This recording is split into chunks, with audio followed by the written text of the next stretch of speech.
महाराष्ट्र के सियासी चैप्टर में विवादों की फहरिस्त खत्म ही नहीं हो रही है। पहले तीसरी भाषा के रूप में हिंदी को अनिवार्य करने पर तल्खी, तो अब स्कूल के सिलेबस में भगवान वराह की कथा को शामिल करने की डिमांड, जिस पर फिर से सियासत गरमाने लगी है। दरअसल इसकी शुरुआत मंत्री नितेश राणे की उस चिट्ठी से हुई जिसे उन्होंने मुख्यमंत्री देवेंद्र फडणवीस के नाम लिखा और सीधे तौर पर उन्होंने हर साल 25 अगस्त को महाराष्ट्र में वराह जयंती की मांग कर दी। उन्होंने सिर्फ मांग ही नहीं की, बल्कि ये भी बताया आखिर इसके पीछे की वजह क्या है। उन्होंने सीएम के नाम लेटर में लिखा, वराहदेव हिंदू धर्म के 10 अवतारों में से एक हैं। वराहदेव इस ब्रह्मांड के पालनहार और रक्षक हैं। इस दिन का धार्मिक और सांस्कृतिक महत्व है। साथ ही उन्हें ये भी कहा, हिंदुत्व की सरकार में वराह जयंती जरूरी है। हमारी सरकार हिंदुत्व सोच की है। हमको इस साल वराह जयंती जो 25 अगस्त को अभी आ रही है, उसको बहुत बड़े तरीके से धूमधाम से मनाना चाहिए। वहीं नितेश राणे की इस चिट्ठी पर बहुत से लोग सवाल उठा रहे हैं। वो छोटा सा आदमी है वो, और उसको एक टास्क दिया गया है कि तुम मुसलमान के अगेंस्ट में बात कर। बोलता हूँ कि बुरे काम से आप फेमस होना चाहते हो, कभी अच्छा काम करके देखो, उससे भी फेमस होया जा सकता है। यानी नितेश राणे ने जो मुद्दा उठाया है, अब उस पर खास धर्म के लोग भड़क चुके हैं। बिहार के सियासी बैटल ग्राउंड में अब अखिलेश यादव की भी एंट्री होने जा रही है। यहां अब 2 लड़कों की जोड़ी नहीं बल्कि 3 की तिकड़ी से खेल पलटने का खेल शुरू हो चुका है।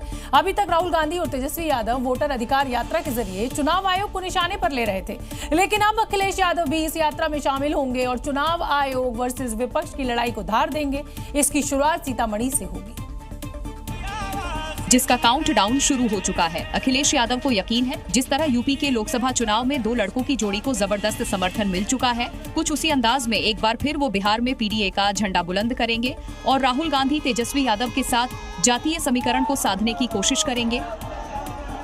वोट छोड़, गद्दी छोड़, उससे ऊपर नारा समाज ने दिया कि डकैती छोड़ दें ये लोग, भारतीय जनता पार्टी डकैती छोड़ दें। चुनाव आयोग को घेरने की कोशिश के बीच अखिलेश यादव ने सीतामढ़ी ही क्यों चुना? इसके पीछे यहाँ का जातीय समीकरण है। इस सीट पर मुस्लिम वोटरों की संख्या ज्यादा है। यादव वोटर निर्णायक भूमिका में है, हालांकि ब्राह्मण और राजपूतों का भी दबदबा है। ऐसे में सीतामढ़ी सीट किसी भी पार्टी का गढ़ नहीं है। अब इंडिया गठबंधन की उन तमाम सीटों पर नजर है जहां जेडीयू और बीजेपी के वोटरों में सेंधमारी हो सके, और राहुल गांधी के साथ अखिलेश तेजस्वी की रैली कुछ इसी ओर इशारा कर रही है। तिलक टोपी की बात करने वाले नीतीश कुमार अब उसी टोपी को पहनने से इनकार कर रहे हैं जिसे बिहार में वोट बैंक के तौर पर देखा जाता है। मौका अल्पसंख्यक संवाद कार्यक्रम का था, जिसमें बिहार के मुख्यमंत्री टोपी पहनने से इनकार कर दिए। और जो टोपी नीतीश कुमार को पहनाई जानी थी, उसे वापस नीतीश कुमार ने जमा खान को पहना दिया। अब नीतीश कुमार बीजेपी के साथ गठबंधन में रहते हुए भी अपनी सेक्युलर छवि को बचाकर चलते रहे। कभी वो कहते थे कि टीका भी लगाना होगा और टोपी भी पहननी होगी, लेकिन आज नीतीश कुमार ने टोपी खुद न पहनकर जमा खान को पहना दिया। ऐसे में राजनीतिक गलियारों में नई बहस छिड़ गई है और सवाल पूछे जा रहे हैं, क्या नीतीश ने टोपी से दूरी बनाई है? टोपी नहीं पहनने के पीछे की वजह क्या है? चुनाव से पहले बैलेंस पॉलिटिक्स या कुछ और? क्योंकि वायरल हो रहे इस वीडियो को गौर से देखेंगे तो इसमें नजर आ रहा है कि मंत्री जमा खान नीतीश कुमार को टोपी पहनाने के लिए जैसे हाथ आगे बढ़ाते हैं, नीतीश उनका दोनों हाथ पकड़कर टोपी ले लेते हैं और उसे जमा खान को पहना देते हैं। हालांकि नीतीश कुमार पिछले कुछ समय से अपनी इन हरकतों के कारण अक्सर चर्चा में रहते हैं, लेकिन इस बार नीतीश कुमार के इस वीडियो पर सियासी बाजार गर्म हो चुका है।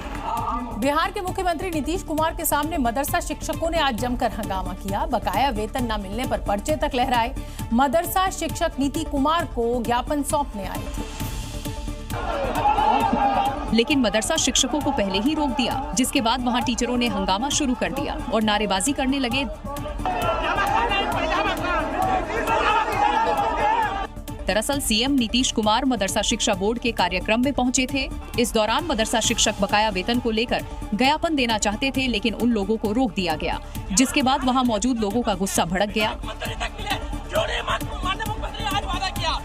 लोगों ने आरोप लगाया कि मदरसों को लेकर घोषणा होनी थी, लेकिन सीएम ने मुस्लिमों के लिए कोई घोषणा नहीं की। मुसलमानों के साथ इंसाफ है, लाइफ का खिलवाड़ हो रहा है, सियासी आदमी जमा बना रहा है। आज कैबिनेट होना था। भारी विरोध को देखते हुए सीएम नीतीश कुमार स्टेज के पास आ गए, जिसके बाद मुख्यमंत्री ने मदरसा शिक्षकों से ज्ञापन लिया, जल्द समाधान करने का आश्वासन दिया।